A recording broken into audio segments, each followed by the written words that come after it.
Всем привет! Audi A8 с двигателем 2.5 TDI AKE. Машинка очень сильно троит, или пятерит, или четверит, но давайте послушаем.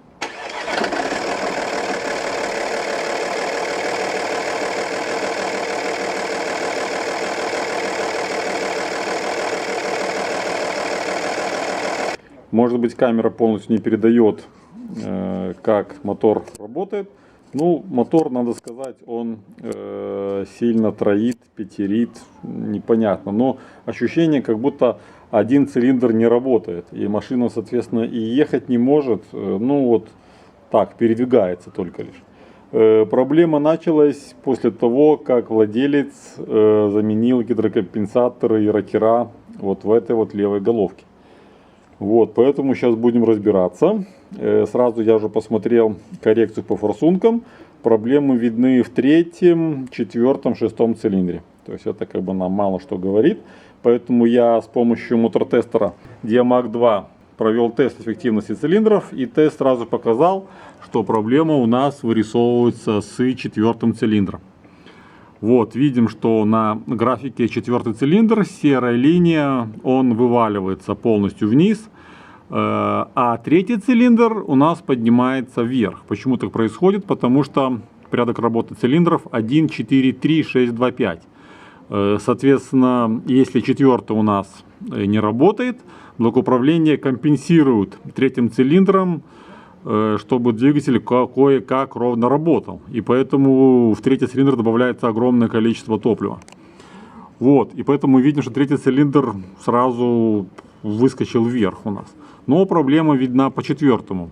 Как еще убедиться, что проблема именно в четвертом цилиндре? Ну, есть очень простой такой способ. Есть топливные трубки на форсунке. Форсунки у нас цилиндры считаются, получается 1, 2, 3, 4, 5, 6. То есть, если мы сейчас машинку заведем и будем по очереди откручивать трубки, если мы ослабляем гайку с форсунки, топливо в форсунку попадать не будет. И, соответственно, смотрим звук работы двигателя. Если звук не меняется, соответственно, проблема в этом цилиндре. Если мы гайку открутили, звук поменялся, соответственно, цилиндр, с которого мы открутили гайку с форсунки, работает. Вот, поэтому, ну, сейчас проведем такой дедовский опыт.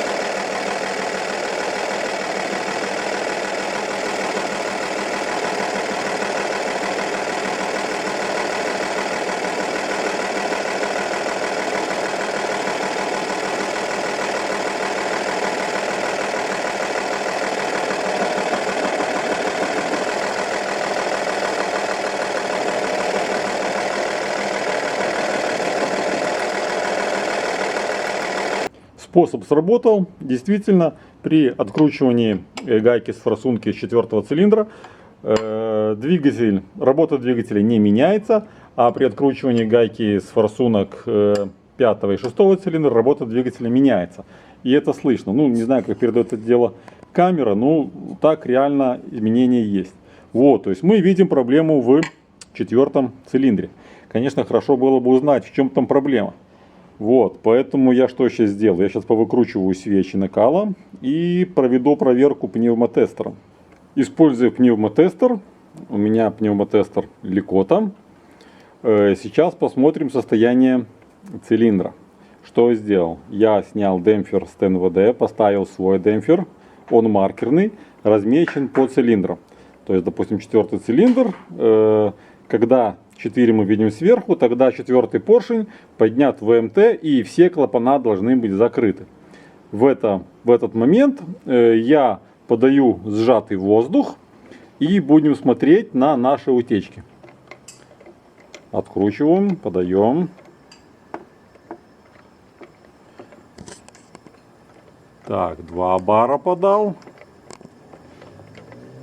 2,5 бара. 3 бара, 3,5 бара, вот, почти 4 бара. Утечек почти 100%, 90% утечек, 95%. Так, откуда у нас утечки? Смотрим на впуск, со впуска утечки нету, смотрим на выпуск. Я приоткрутил глушитель с турбины. Вот, и сразу слышно, что утечка у нас в глушитель.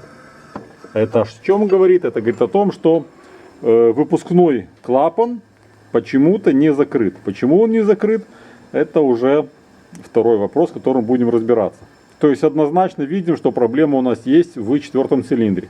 Ради эксперимента проверим пятый и шестой цилиндр. В правую головку, наверное, не полезу, потому что с ней ничего не делали. Работы велись перед тем, как ко мне приехать, именно с вот этой вот левой головкой. Проверяем пятый цилиндр. Перекрутил переходник под свечное отверстие в пятый цилиндр. Установил коленвал так, чтобы поршень пятого цилиндра был в ВМТ. Клапана закрыты. Благо, что здесь у нас коробка механика, поэтому поднял колесо и кручу за колесо. Машина на передаче. И подаем сжатый воздух. Смотрим. Так, ну тут сразу видно, я подаю, и сразу утечки у нас уменьшаются. Вот. Уже за много. Вот, 0 утечек на 3 бара. Ну, скажем так, это не совсем хорошо 3 бара. Уходит воздух у нас через картер, потому что когда я открутил пробку, я слышу, что отсюда шипит. Через спуск не шипит, через глушитель тоже не слышно. Такое положение, когда 0 утечек на 3 бара, это в принципе вполне нормально. То есть цилиндр рабочий. Шестой цилиндр. Поставил на шестой цилиндр метки. Так, смотрим, подаем воздух. Тоже видим, что утечки сразу же у нас уменьшаются.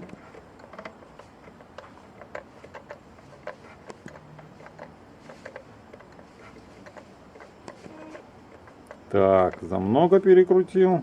0 утечек на 2,7 бар. Вот это состояние цилиндра вообще замечательное. Тут вообще по этому цилиндру проблем никаких нет. Ну и ради эксперимента еще проверим компрессию. То есть есть компрессометр Yato. Вот. И сейчас я его вкрутил в четвертый цилиндр через переходничок. И будем смотреть, что нам покажет компрессометр. Крутим.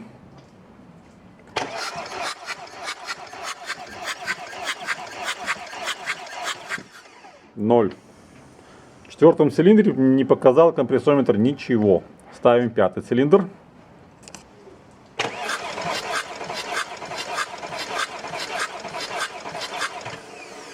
Ну, накачало 20. Как бы хорошо. Сбрасываем. И шестой посмотрим.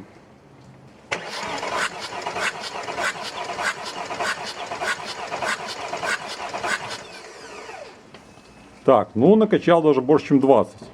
Ну вот, результат однозначно есть. То есть компрессометр нам показал, что в четвертом цилиндре компрессии 0. В пятом цилиндре компрессии 20, в шестом 22. Что в принципе нам помог пневмотестер. То есть даже пневмотестер показал, что беда у нас, очень большая беда с четвертым цилиндром. Более того, пневмотестер показал то, что беда у нас с выпускным клапаном. Потому что шум выхода воздуха я слышал именно через выхлопную систему. Вот, пневмотестер. Компрессометр такого не покажет. То есть, скажем так, пневмотестер, конечно, как такое средство дополнительное или основное, ну, конечно, хорошо, когда использовать и то, и то. Потому что, чтобы было с чем сравнить, проверить и убедиться, что именно дело в этом. Вот, друзья, напишите свои комментарии, что вам больше нравится, компрессометр или пневмотестер, и как вы вообще их используйте. Ну и самое интересное, что мотор-тестер Diamag сразу причину в принципе выявил, а этими средствами мы только лишь подтвердили наши догадки. Сейчас, конечно, предстоит снимать ГРМ, скрывать клапанную крышку и разбираться, какие проблемы у нас с четвертым цилиндром, что с клапаном выпускным. Снята клапанная крышка с левой головки. Смотрим на рокера, и вот, как ни странно, рокера у нас на месте. Выпускные клапана у нас первый ряд, ближе к шестерням. Тут у нас рокер стоит на месте. И снизу также есть. То есть вообще как бы странно. Снял головку блока цилиндров. И вот наш 4-й цилиндр. Вот получается. Вот. И вот клапан выпускной. Один выпускной, второй выпускной. И видим, что клапан сломан. Вот кусочек данного клапана. Клапан сломан. Клапан даже треснуть немножко. Вот почему не было компрессии. Смотрим поршень. Видно, что отпечатки от сломанного клапана у нас остались. То есть разбросано, но никаких задиров на стенках цилиндров нет. Головка отшлифована, заменены направляющие клапанов, заменено седло клапана, потому что клапан успел разбить седло. Вот, все стоит на месте. Ну что ж, смотрим, заводим.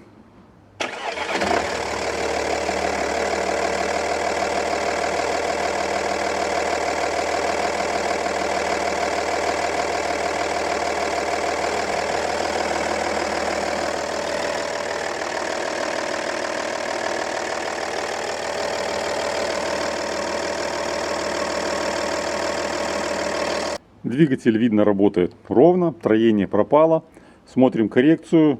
Коррекция также видим в норме, до плюс-минус 1,5. То есть коррекция вообще идеально, даже до плюс-минус 0,7. То есть как бы все замечательно.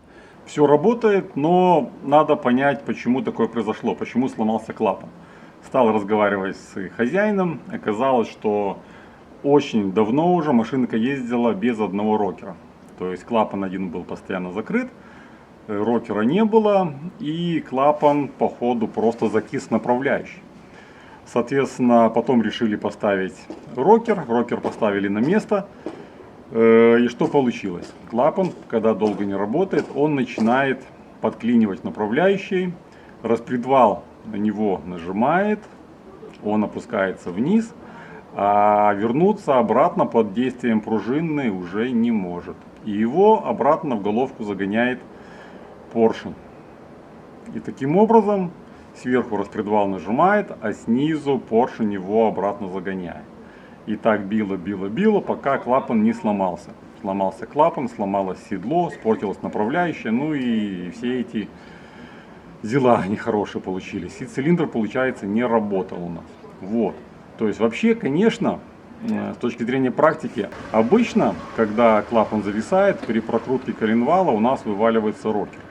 Почему в данной ситуации рокер не вывалился, тоже непонятно, но тем не менее такое произошло. Поэтому, если не было рокеров, проверяйте клапана, как они легко ходят в направляющих. Вот так. Всем спасибо и удачи.